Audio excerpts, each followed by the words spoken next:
복음 시리즈 세 번째 시간입니다. 마가복음 1장 14절에서 15절 말씀 가지고 복음이란 무엇인가 두 번째 시간을 갖고자 합니다. 여러분, 세계적으로 널리 알려진 이 책이 있습니다. 생텍 쥐베리가 쓴 어린 왕자라는 이 유명한 책인데요. 거기에 보면 이런 문구가 나옵니다. 가장 중요한 것은 눈에 보이지 않는다. 가장 중요한 것은 눈에 보이지 않는다. 여러분, 무엇을 말해주나요? 사물의 본질을 보는 눈이 있어야 되는데 그것만 보고 사람들은 피상적으로 이해한다라는 것입니다. 여러분, 내면을 볼 수 있는 그러한 눈이 있어야 되죠. 우리는 가장 중요한 것, 본질을 보지 못하는 맹점이 있습니다. 그래서 우리가 피상적으로 모든 것을 이해하죠. 현대인의 문제는 바로 여기 있는 깊이가 없다. 피상적으로 이해한다는 것입니다. 여러분, 성경을 읽어도 깊은 묵상을 하지 못합니다. 기도를 해도 깊이 있는 하나님과의 만남의 기도의 시간이 부재합니다. 여러분, 하나님 앞에서 눈물 흘리며 기도해 본 적이 언제입니까? 여러분, 우리의 삶 속에서 이런 하나님과의 기도의 시간들도 너무 피상적으로, 그리고 사랑을 한다라고 이야기하지만 피상적인 사랑들밖에 없어요. 정말 내 심장을 내어주고 내 모든 것을 내어줄 만큼의 그러한 깊은 어머니의 그런 사랑들이 여러분들 속에 있나요? 피상적인 관계, 피상적인 이해, 피상적인 만남이죠. 흔히 하는 말 있잖아요. 우리 그냥 지나가면서 하는 말. 우리 언제 밥 한번 먹읍시다. 그 말은 피상적인 말이에요. 진짜 몇 시에 몇 날 밥 먹을까요? 라고 시간 정하지 않고 헤어지면서 피상적으로 하는 말이잖아요. 그래서 어떤 이들은 오늘날 이러한 깊이 없는 피상적인 삶을 지적하는 유명한 한 문장이 있습니다. 우리는 바다의 깊이보다는 파도의 높이에 더 열광하는 시대다. 여러분, 파도가 10m, 20m 치는 걸 보면요, 사람들이 열광해요. 와, 대단하다. 근데 정작 그 바다 밑, 몇백 메다 또는 몇 킬로가 되는 그 바다 밑에서 일어나는 그 엄청난 변화의 사건들에 대해서는 사람들이 열광하지 않는다는 거예요.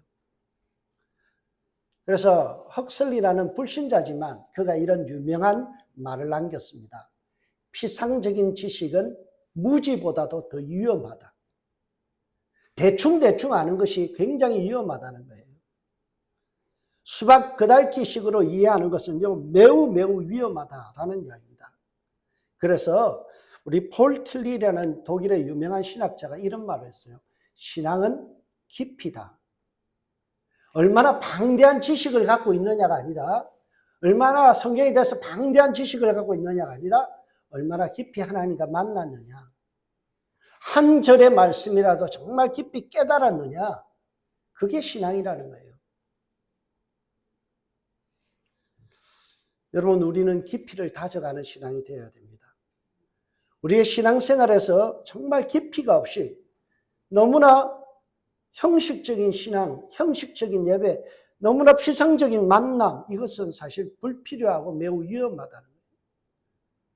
여러분, 우리가 성경을 읽는 데 있어서 하나님의 말씀을 정말 전율을 느끼며 읽어본 적이 있나요? 밤을 꼬박 새면서 이 말씀이 정말 너무나 감격스러워서 몇 날 며칠을 울면서 성경을 대본 적이 있나요? 그것이 없다면 우리는 피상적인 신앙생활이에요. 그러면 우리가 특별히 이 피상적인 신앙에서 벗어나기 위해서는 먼저 하나님의 능력이 되는 이 복음에 대해서 제대로 깨달아야 돼요. 우리는 혹시 흔히 복음에 대해서 많이 이야기합니다. 복음송이라고도 부르고요. 또 복음적이다라고 말하고, 우리 교회는 굉장히 복음적인 교회다, 뭐 이런 말을 해요. 근데 정작 당신이 아는 복음이 어떤 것입니까? 물으면 단 1분도 이야기하지 못해요. 그러면 저는 설교를 준비하면서 추리고 추리서 한 40분 정도에서 45분짜리 설교를 갖다가 복음에 대한 설교만 지금 8주를 할 겁니다. 그래도 다 설명을 못하는 게 복음이에요. 이 광대한 바다의 깊이와 같은 이 놀라운 복음에 대해서 여러분들 단 한 1분을 설명할 수 없다는 게 우리의 피상적 이해라는 거죠. 여러분, 당신이 알고 있는 복음은 무엇인가요? 복음을 깊이 이해하고 있습니까? 지난주에 우리가 복음의 첫 번째 가장 중요한 엑기스, 복음 중에서도 가장 중요한 부분을 다뤘어요. 그게 뭐예요? 대속의 복음. 예수 그리스도가 우리 죄를 대신해 주셨다. 대신 사하여 주셨다는 이 대속의 복음을 전했습니다. 복음이 무엇인가? 라는 우리의 질문이 있었죠. 복음이 뭔가요? 지난 시간에 여러 학자들의 이야기를 하면서 복음이란 뭘까? 유앙겔리온, 굿뉴스라는 이 가스펠이라는 이 단어는 이렇게 정의할 수 있습니다. 복음은 하나님이 그리스도 예수 안에서 죄악된 세상과 인간을 위하여 행하신 일이다. 복음이 뭐라고요? 이거는 인간으로부터 만들어진 것이 아니라 복음은 하나님께서 전적으로 부패한 인간을 위해서 하나님께서 행하신 일, 그게 뭐였어요? 그의 독생자를 이 땅에 주신 거죠. 그래서 요한복음 3장 16절을 지난주에 설교 본문을 잡고 하나님이 세상을 이처럼 사랑하사. 복음의 시작은 하나님이에요. 하나님이 세상을 이처럼 사랑하사. 아무런 자격 없고 죄악된 우리를 위해서 주님께서 우리를 사랑하셔서 일방적으로 사랑하셔서 어떻게 했다고요? 그래서 독생자 예수 그리스도를 이 땅에 보내서 낮고 낮은 말구유에서 태어나게 하시고 성장하게 하시고 십자가를 지어서 내 모든 죄를 그에게 담당시킴으로 인하여 우리의 죄의 문제를 해결해 주셨다는 거예요. 그래서 그것이 굿뉴스, 복음이라는 거예요. 도저히 우리는 하나님의 얼굴에 먹칠한 이 죄, 하나님의 영광을 완전히 망가뜨려버린 죄, 하나님과의 관계를 끊어버린 이 죄에 대해서 우리는 변상할 능력이 없어요. 하나님의 그 거룩하심 앞에 우리가 무엇으로 봐요? 여러분이 헌금한다고요? 그게 변상이 될 것 같아요? 금도 내 것이고 은도 내 것이고 온 우주 만물이 하나님의 것인데 여러분의 젊음을 드린다고 하나님 앞에 그 하나님의 의로움 앞에 조금이라도 보탬이 될 것 같아요? 아니에요. 우리는 그래서 많은 선지자들이 오라 나는 망하게 되었도다. 나는 죄인이로다. 나는 죄인 중에 출생했다라고 이야기하고요. 그들은 어떻게 고백합니까? 나는 죄인 중에 괴수다. 나의 의는 누더기 같다. 하나님 앞에서 자랑할 것이 아무것도 없고 구원받을 자격이 하나도 없는데 하나님께서 웬 은혜인지 웬 사랑인지 나를 특별히 사랑하셔서 나를 위하여 목숨을 바꿔서 자기가 대신 죽어주심으로 어떻게 했다고요? 나를 구원해 주셨다. 그것이 복음이라는 거죠. 감당할 수 없는 이 복음이죠. 예수 그리스도를 통하여 우리는 복음을 듣고 그리고 하나님 안에서 영생을 누리고 심판받지 아니하고 사망에서 생명으로 옮겨지는 그 놀라운 은혜를 받게 되었다. 이게 복음의 1단계입니다.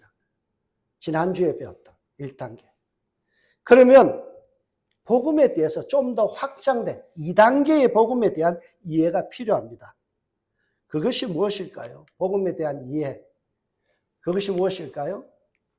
2단계의 내용은요, 바로 복음을 설명하면서 성경은 복음은 하나님 나라라고 이야기합니다. 마가복음 1장 14절에 15절 오늘 본문을 보세요. 요한이 잡히신 후에 예수께서 갈릴리에 오셔서 본격적인 이제 공생애를 시작하면서 첫 번째 설교를 합니다. 하나님의 복음을 전파하여 이르되 하나님의 복음을 전파했다는데요. 복음의 내용이 뭐예요? 때가 찼고 하나님의 나라가 가까웠으니 회개하고 복음을 믿으라. 예수님께서 복음을 설명하면서 뭐와 연결해요? 하나님의 나라가 왔다라는 거예요. 복음이 뭐냐? 하나님의 나라예요. 굿뉴스가 뭐냐? 내 인생에 우리 교회 속에 하나님의 나라가 임했다는 사실이에요. 복음에 대해서 마태복음, 마가복음, 누가복음을 우리는 공간복음이라고 이야기하는데요. 거기에 보면 복음에 대한 에서 설명하면서 모두가 뭐라고 이야기하는가 하면 하나님의 나라가 복음이다라고 설명합니다. 또 우리가 그 다른 복음서인 누가복음을 볼게요. 누가복음 4장 43절을 보세요. 예수께서 이르시되 내가 다른 동네에서도 하나님의 나라의 복음을 전파하여야 하리니 나는 이 일을 위하여 보내심을 받았노라 하시니. 누가도 뭐라고 이야기해요? 하나님의 나라의 복음이라고 이야기합니다. 누가복음 8장 1절, 누가복음 16장 16절에도 보면 하나님 나라의 복음이라고 이야기합니다. 우리가 마태복음에도 동일합니다. 마태복음은요, 마태는 유대인들을 대상으로 썼기 때문에 그래서 하나님이란 단어를 입에 못 올렸어요. 유대인들은 하나님을 표현할 때 입만 뻥끗했어요. 왜? 불경하기 때문에. 그래서 함부로 하나님의 이름을 기록하는 것조차도 주제에서 하나님이라는 말 대신에 천국복음이라고 했어요. 하나님 나라, 천국이잖아요. 마태복음 4장 23절 보세요. 예수께서 온 갈릴리를 두루 다니사 그들의 회당에서 가르치시며 뭘 가르쳤어요? 천국복음을 전파하시며 백성 중에 모든 병과 모든 악한 것을 고치시며. 복음이 뭐냐? 천국복음이에요. 하나님 나라가 복음이라는 거예요. 마태복음 9장 35절과 마태복음 24장 14절에도 동일하게 하나님 나라의 복음이라고 이야기합니다. 성경은 일관되게 복음을 하나님 나라와 연결시키고 있어요. 최초의 복음서인 마가복음에 보면요, 하나님 나라라는 표현이 몇 번 나오냐? 14번이 나와요. 누가복음에는 하나님 나라라는 용어가 32번이 나와요. 요한복음은 2번만 나와요. 그리고 마태복음은 5번이 나오는데요. 이 5번 하나님 나라라는 표현이 5번 외에 천국복음, 하늘나라 복음이라는 단어가 32번이 나와요. 매우 빈도가 높게 복음을 설명해서 하나님 나라와 연결시키고 있다는 거예요. 여러분, 복음은 뭐냐? 하나님의 나라가 내게 임했다. 굿뉴스가 뭐라고요? 하나님의 나라가 내게 임했다는 거예요. 이게 복음이라는 거예요. 그러면 우리가 복음에 대해서 좀 더 깊이 이해하기 위해서는 하나님의 나라가 뭔지를 알아야 돼요. 과연 하나님의 나라가 뭘까요? 하나님의 나라라는 이 말을 먼저 파악해 봐야 돼요. 우리는 일상적으로 하나님의 나라 이렇게 이야기하는데요. 번역상 좀 잘못되었습니다. 영어로 보면 Kingdom of God, 하나님의 왕국이라고 되어 있어요. 하나님의 왕국. 헬라어도 보면 바셀레이아 토 데우스 헤가, 하나님의 왕국이라고 되어 있어요. 여기에 중요한 건요, 영어로 보면 of, 뭐예요? 소유격이 있어요. 하나님의 속한 나라라는 거예요. 하나님의 속한 왕국이 바로 하나님의 나라예요.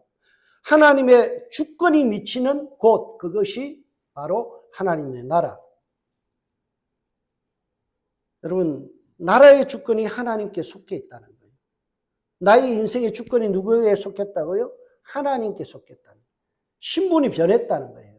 이게 가장 중요한 복음이에요. 여러분, 이 하나님의 나라를 킹덤이라고 했지 네이션, 나라라고 하지 않습니다. 미국은 나라잖아요. 민주주의 나라죠. 그러나 이 나라는요, 대통령을 우리가 뽑아요. 그러나 킹덤은 어때요? 왕이 통치하는 거예요. 우리가 갈아치울 수 있는 게 아니에요. 그게 킹덤이라는 거예요.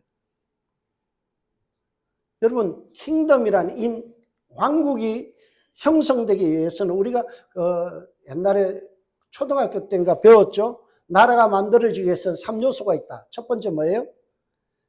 영토가 있어야 돼요. 두 번째는 국민이 있어야 돼요. 세 번째 뭐예요? 주권이라는 게 있어야 돼요. 주권. 통치가 있어야 돼요.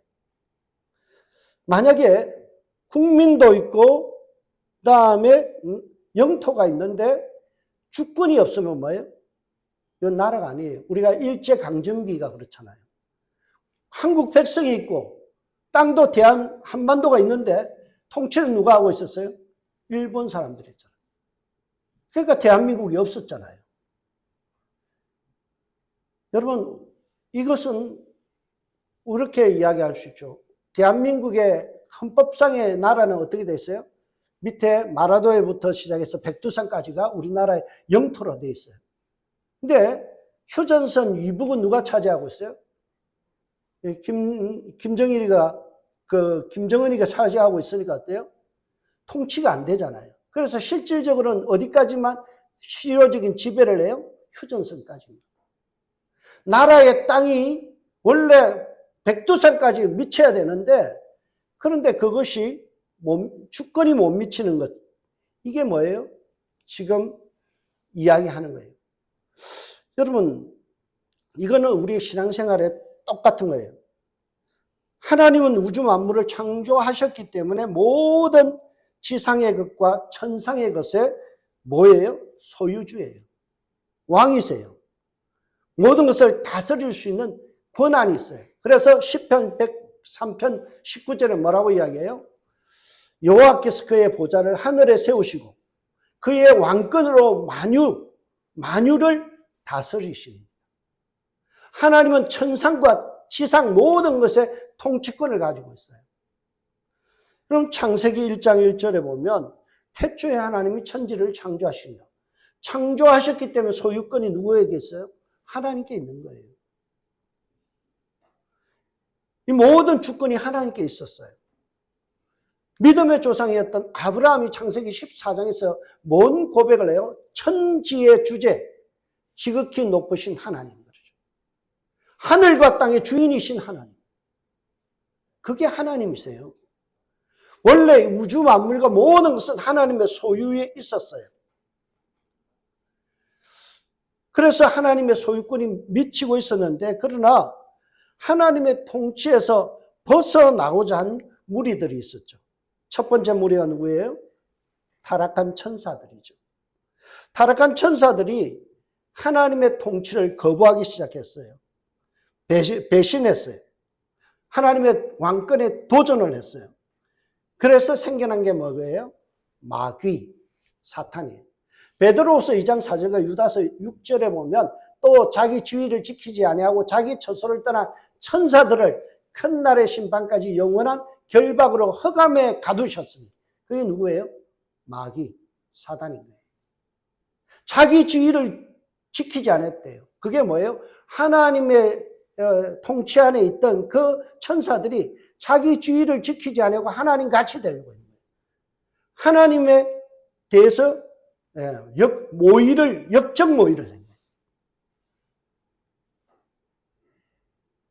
그래서 하나님의 통치에 불복종하는 일들이 생겨났습니다. 근데 이 사단이 매우 영악해요. 그래서 자기 편을 만들려고 계획을 세웠어요. 하나님이 창조한 아담과 하와를 유혹하기 시작합니다. 원래 인간은 하나님의 통치를 받았기 때문에 그들은요, 하나님의 보시기에 좋은 존재, 하나님과 사귐이 막힘이 없는 존재였어요. 그들은 하나님의 보호를 받았어요. 에덴 동산이 너무나 완벽한, 그래서 거기를 파라다이스라고 그러잖아요. 에덴이란 말은 기쁨의 동산이에요. 그들은 영원히 기쁨 속에서 살았어요. 스트레스 안 받았어요. 하나님의 보호와 축복 안에서 살았는데요. 그래서 심지어는 어떻게 표현한가면 창세기 2장 25절에 보면 어떤 말씀이에요? 아담과 그의 아내 두 사람이 벌거벗었으나 부끄러워하지 아니하니라. 그들은 너무나 투명한 거예요. 가릴 것이 없어요. 자기들이요, 어린아이들이요, 빨가벗어도 부끄러워하지 않아요. 천진난만하다는 거예요. 자기들 안에서 투명해요. 부부 사이도 막힘이 없어요. 가리는 게 없어요. 비밀이 없었어요. 너무나 완벽한 보호와 사랑 안에서, 축복 안에서 기쁨을 누리던 존재들에게 사단 마귀가 유혹하기 시작합니다. 사단이 하나님의 통치에서 벗어나게 하기 위해서 그들을 유혹했죠. 불순종하기 위해서 그들이 유혹할 때 사용한 그 도구가 뭔가요? 오늘 창세기 2장 1절에 이렇게 합니다. 뱀은 여호와 하나님 지으신 들짐승 중에 가장 뭐하다고요? 간교하더라. 예, 여러분, 이 간교한 것이 문제입니다. 여러분, 이 강교라는 말이 히브리어로 말하면 아룸인데요. 강교하다는 말이 이사야 25장 11절에는 아룸을 어떻게 번역하냐면 교만이라고 번역했어요. 여러분, 사단 마귀가 가장 쉽게 우리를 공격하는 게 뭔지 아세요? 교만하게 만드는 거예요. 내가 좀 안다는 거죠. 내가 신앙생활 좀 했다는 거죠. 내 판단이 옳다는 거예요. 내가 잘났다는 거예요. 내가 모든 사람들보다 뛰어나다는 거예요. 은근히 나는 아닙니다라고 이야기하지만 내 마음속에는요, 내 판단이 없어요. 참 교만하죠. 분명히 하나님은요, 에덴에서 기쁨의 동산에서 아담과 하와에게 말씀하시잖아요. 선악과는 따먹으면 안 돼. 그거 먹는 순간에 너는 영적으로 죽어. 따먹지 마. 그게 하나님의 지시거든. 하나님의 명령이고 하나님의 절대적인 권위 앞에 순종하라는 거예요. 그래서 처음에는 아담과 하와가 순종하는 척 했어요. 그런데 사단이 와서 그 마음속에 교만한 마음을 부추겼어요. 뭐라고 부추깁니까? 너희가 그것을 먹는 날에는 너희 눈이 밝아져 하나님같이 되어 선악을 알 줄을 하나님이 아십니다. 사단이 교만을 부추겼는데 뭐라고 해요? 너도 하나님과 동격이 될 수 있어. 너도 판단을 내릴 수 있는 존재야. 선과 악을 분별할 수 있는 판단은 네가 해. 네가 좋은 대로 선택하고 네가 선하다고 생각하는 거 하면 돼. 판단의 주체가 누가 되라고요? 그것이 내가 되라는 거예요. 그게 사단이 아담과 하와를 꼬신 전략이에요. 그래서 요즘 나온 말이 있잖아요. 유명한 노래가 있죠. 내 인생은 나의 것. 내 인생은 나의 것. 여러분, 내 인생은 나의 거거든요. 내가 알아서 선악을 판단할게요. 내가 선한 것이 무엇인지, 내가 기분 좋은 것, 내게 선한 것, 내게 유익한 게 뭔지 내가 판단할게요. 하나님 비껴나와 계세요. 이게 뭐라고요? 죄라는 거예요. 죄. 더 이상 하나님의 통치를 거부하는 거예요. 그래서 그들이 아담과 하와가 처음에 선악과를 볼 때 어떤 마음이 생겼어요? 예, 보암직하고 먹음직하고 지혜롭게 할 만큼 탐스럽다. 안목의 정욕과 이생의 자랑과 그리고 육신의 정욕을 온전히 추구하게 되죠. 이게 내게는 좋다는 거예요. 육신의 정욕, 안목의 정욕, 이생의 자랑이 나에게는 그게 선입니다. 그게 내가 볼 때는 선한 것이지 하나님이 말씀하는 거 선한 거 아니에요. 그래서 그들은 뭘 했어요? 선악과를 다 먹는 거죠. 하나님의 통치를 거부한 거예요. 하나님의 법을 무시한 거예요. 하나님의 왕이신 하나님에게 모욕을 준 거예요. 그리고 그들은 하나님의 통치 밖으로 뛰쳐나가 버렸어요. 이것을 우리는 죄라고 이야기하는 거예요. 여러분, 우리는 죄를 생각할 때 도덕적인 죄를 이야기해요. 살인했느냐, 간음했느냐, 도둑질했느냐. 이거는요, 죄의 결과물이에요. 죄의 본질은 뭐라고요? 하나님을 무시하고 하나님의 말씀에서 떠나버린 것, 하나님의 관계를 끊어버린 것에 있어서 어떤 파생적인 일이 일어나요? 여러 가지 우리의 현상적인 일, 도둑질하고 간음하는 것이 왜 내 마음속에서 일어나요? 하나님이 없기 때문에. 하나님이 내 마음을 주장하면요, 그럴 수가 없어요. 근데 하나님의 마음이 없으니까 어때요? 내 마음대로 판단하고 생각하는 거예요. 죄로 말미암아 인간에게 나타난 결정적인 문제가 생겼어요. 그게 뭐예요? 죄 때문에 하나님과 분리되었다는 거예요. 하나님의 통치 에덴에서 떠났다는 거예요. 하나님께서 범죄한 아담과 하와를 에덴 밖으로 추방시켜 버렸죠. 그들의 마음속에 두려움이 찾아왔고요. 서로를 탓하기 시작했어요. 아담은 하와를 탓하고 하와는 아담을 탓하고 그들은 결국에는 하나님까지 탓하는 하나님 때문이에요 라고 그들은 이야기하죠. 그 결과 하나님과 완전히 분리가 된 거예요. 하나님의 통치를 더 이상 받을 수 있는 에덴에서 추방된 거예요. 하나님의 나라의 백성이 아닌 이제 사단의 백성으로 살아가기 시작한 거예요.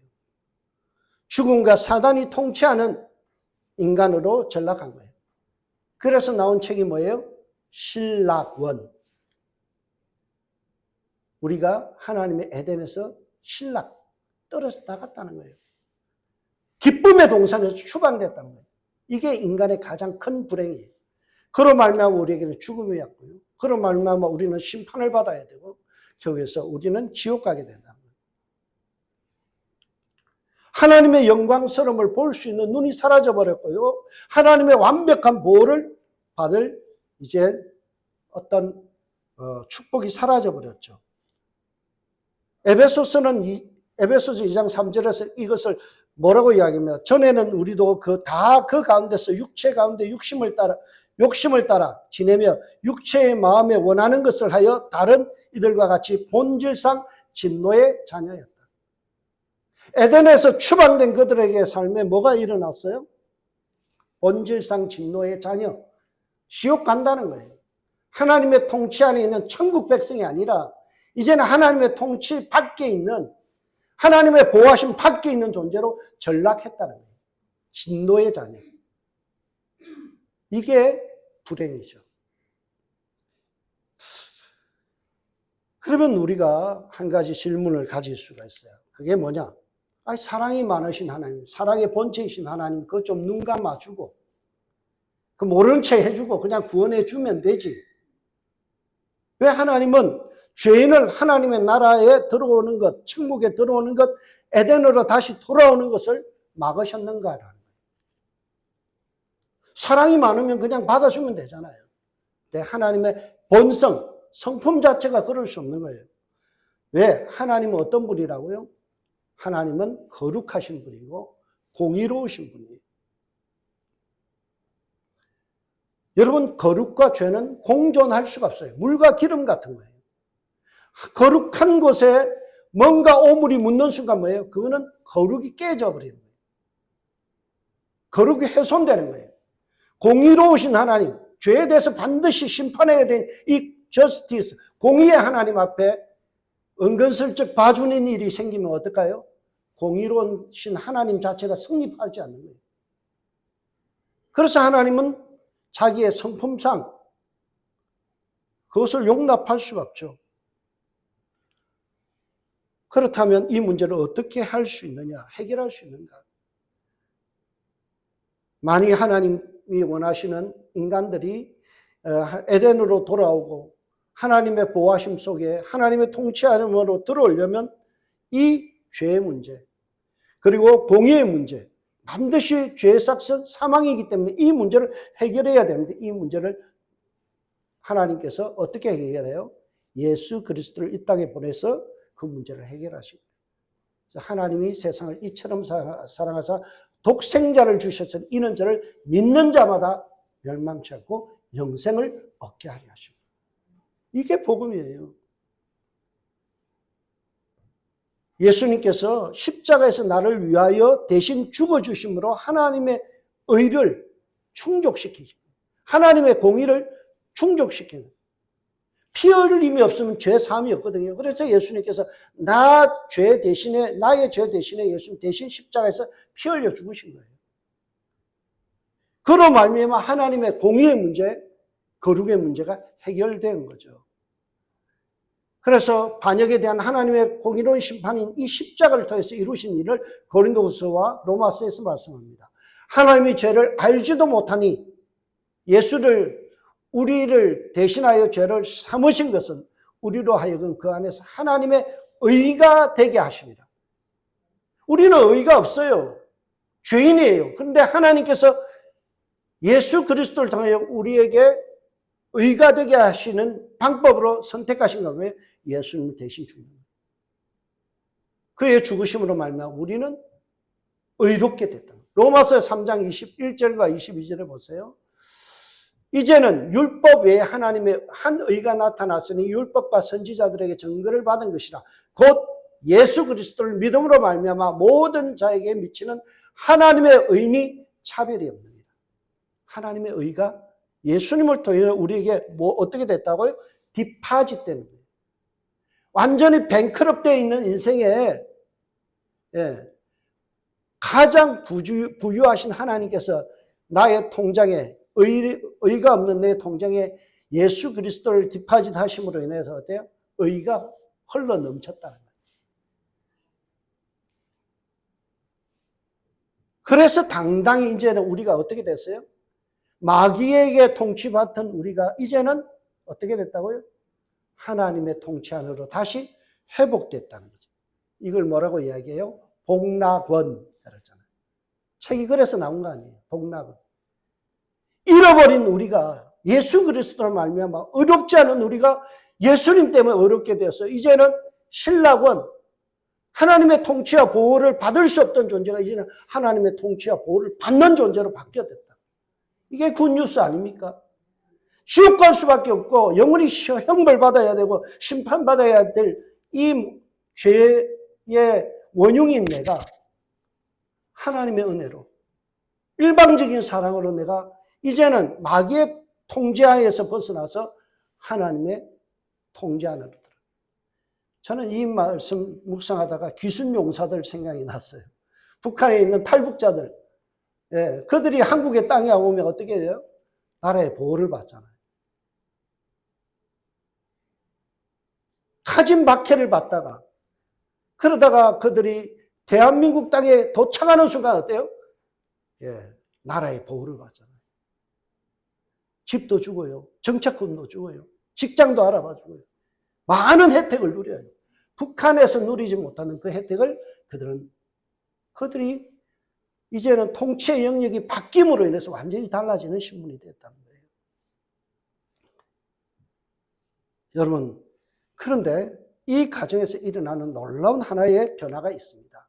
그게 뭔가 하면 우리가 하나님의 의를 입는 순간 요한복음 3장에는 이것을 거듭남이라고 표현해요. 거듭났다. 본 어게인 됐다. 라고 하는데요. 이렇게 이야기합니다. 사람이 거듭나지 않으면 하나님의 나라를 볼 수 없느니라. 하나님의 나라를 보고 하나님 나라를 경험하고 하나님 나라에 들어가는 방법이 뭔가 하면 거듭남이라는 거예요. 본 어게인. 그러니까 내가 지금은 어머니의 폐 속에서 태어난 신용하지만 내가 영적으로 거듭나는 순간 어떻게 돼요? 하나님 나라가 보인다는 거예요. 하나님 나라를 경험한다는 거예요. 이 거듭남에 대해서는 나중에 제가 5번째 시간에 설교를 할 겁니다. 6번째 시간인가요? 거듭남이란 이 말은요, 아노덴이라는 말이에요. 위로부터 나다. 땅으로부터 나는 거는, 아래로부터 나는 거는요, 어머니 뱃속에서 나는 거잖아요. 위로부터, 하늘로부터 다시 나는 것이 거듭남. 왜요? 우리가 하늘에 계신 하나님의 은혜로 말미암아 예수 그리스도께서 하늘에 계셨던 그분이 내게 오셔서 나를 거듭나게 한 거죠. 그런데 이 거듭남을 통해서 일어나는 마음의 변화가 있어요. 그게 뭔가 하면 조나단 에드워드는 그것을 기울어짐이라고 했어요. 기울어짐, 쏠린다는 거예요. 어떻게 쏠리느냐? 내 안에서 죄는 싫어하고 죄는 미워하고 선한 것을 하나님이 기뻐하는 것에 내 마음이 간다는 거예요. 기울어진다는 거예요. 여러분, 제가 이래봬도 집사람하고 딱 첫 번째 만나고요, 두 번째 만나는 날 잡았어요. 왜 그랬을까요? 둘 다 마음이 기울어진 거예요. 그렇죠. 기울어지지 않았으면 어때요? 결혼 안 했죠. 어느 한순간에 사랑이 싹 뜨고 기울어지면 어때요? 모든 것이 좋아지는 거예요. 그래서 제가 이런 말을 해요. 결혼 정력이 있는 사람 51%만 마음에 들면 무조건 해라. 기울어지기 시작하면 그때부터는 걷잡을 수 없다는 거예요. 여러분, 우리 속에 기울어진 일들이 일어났는데 그걸 로마서 14장 17절에는 이렇게 이야기합니다. 하나님의 나라는 먹는 것과 마시는 것이 아니요 오직 성령 안에서 의와 평강과 희락이다. 여러분, 먹고 사는 것도 중요합니다. 여러분, 우리 연세 드신 분들 잘 드셔야 돼요. 오늘 맛있는 감자탕을 했습니다. 6시간 동안 대작업을 했어요. 예. 그런데 먹고 마시는 것보다 더 중요한 기쁨이 있는데 그건 뭐라고요? 성령이 내 안에 들어오시다. 그 성령님께서 하시는 일이 뭐예요? 옳음을 추구하게 만든다는 거예요. 하나님의 의로움을 사모하게 만드는 거예요. 평강, 기쁨을 누려요. 희락, 기쁨이잖아요. 평강과 영적인 것에 대한 맛들리는 거예요. 영적인 이 기쁨에 대해서 주체할 수 없는 기울어짐이 생기는 거예요. 세상과 나는 간것 없고 오직 구속한 주만 보이도다. 이게 거듭난 사람의 삶의 변화예요. 더 이상 우리는 욕망의 노예, 교만의 노예가 아니라 하나님의 뜻을 온전히 따라 사는 삶을 최고의 기쁨으로 누리기 시작한다는 거예요. 내가 예수 믿고 나면요, 내 안에서 변화가 예배 드리는 게 기뻐요. 성경 읽는 게 기뻐요. 기도하는 게 기뻐요. 그래서 내 삶에서 누군가 도와주는 게 기뻐요. 여러분, 음식을 어제요, 우리 86세 되신 우리 권사님이 와서 도왔어요. 네, 아주 맛있게 했습니다. 여러분, 저 연세면요, 뒷짐지고 있어도 아무리 뭐라고 안 해요.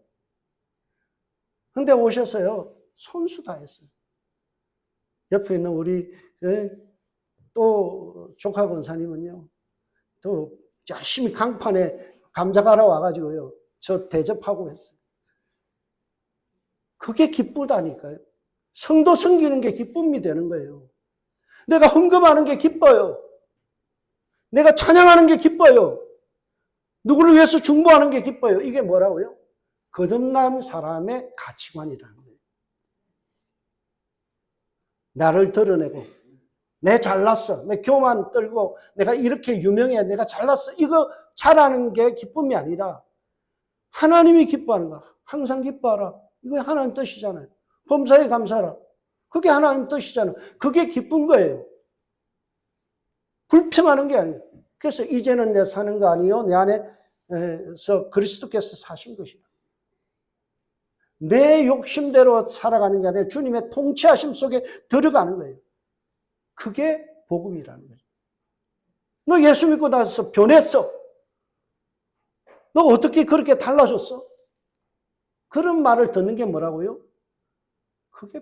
그게 바로 복음을 받아들인 사람의 삶이죠. 내가 예수 믿고서 죄사함 받아 나의 모든 것 다 변했네. 여러분 입술로만 찬양하지 마세요. 복음을 들었으면 하나님의 나라가 임하여서 내 삶에 들어오시면 어떻게 돼요? 그때부터 나의 모든 것 다 변했네. 내 주장이 없어져요. 내 생각이 없어져요. 하나님의 공동체가 유익하다면 내가 몸이 부셔져도 기쁜 거예요.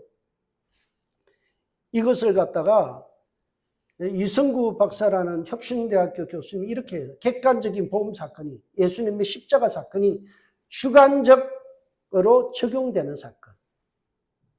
거듭남은요, 하나님께서 일방적으로 십자가에서 대속하신 사건으로 끝난 게 아니라 하나님의 통치 안으로 내가 들어가는 것까지가 복음이라는 거예요. 폴 워셔 목사님이 사도행전 2장 36절 인용하면서 복음이라는 책에서 이렇게 합니다.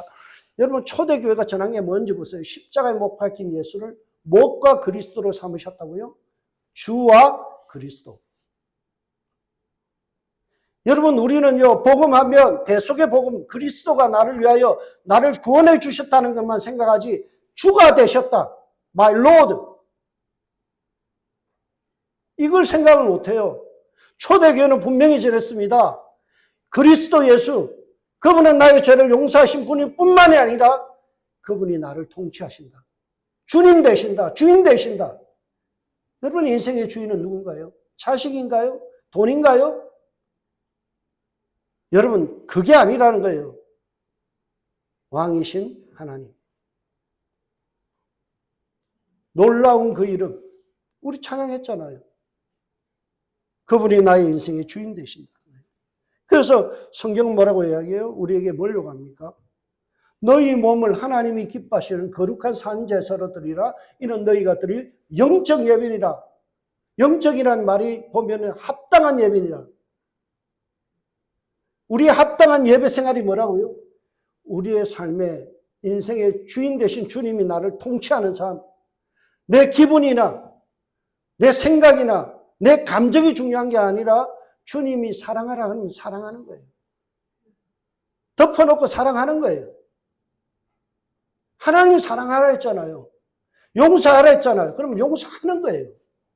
그게 거듭남이에요. 여러분 인생에서 가장 중요한 거는요. 주님이 나의 인생의 주인 됩니다. 그래서 존 파이퍼라는 목사님이 예수님이 복음입니다 라는 책을 썼어요. 그 책에 보면 이런 내용이 예수님이 우리를 위해서 행하신 가장 아름다운 것은 무엇입니까? 라는 질문 속에서 구속함, 죄사함, 칭의, 화목이 아니라 영광스러운 그리스도가 그리스도 자신입니다. 이 말은 뭐예요? 왕이신 하나님, 보배로우신 그분이 나의 인생의 주인 되는 거예요. 이게 가장 큰 일이다. 가장 아름다운 일이다. 그분 앞에 무릎 꿇고 그분이 지시하는 대로 살아가는 거예요. 이전에는 내 욕심과 내 생각이 나의 인생의 주인이었다면 이제는 주님이 내 인생의 주인 되셨다는 거예요. 그분이 말씀하시면 하는 거예요. 성경이 그렇다 하면 믿는 거예요. 성경 말씀에 내 이웃을 내 몸같이 사랑하라 하면 내 감정이 아무리 싫어도 사랑하는 거예요. 그게 성도예요. 꼴보기 싫은 남편, 그 남편을 사랑하는 것, 그 뭐예요? 주님이 사랑하라 했으니까. 그게 복음이에요. 내가 죽었기 때문에. 더 이상 내 인생의 주인은 내가 아니기 때문이죠. 예수는 이는 하나님의 영광의 강체시요 그분의 본체의 형상입니다. 하나님의 형상이시고 영광스러운 그분이 나의 인생을 다스리고 나를 이끌어 가신다는 거예요. 이게 복음이에요.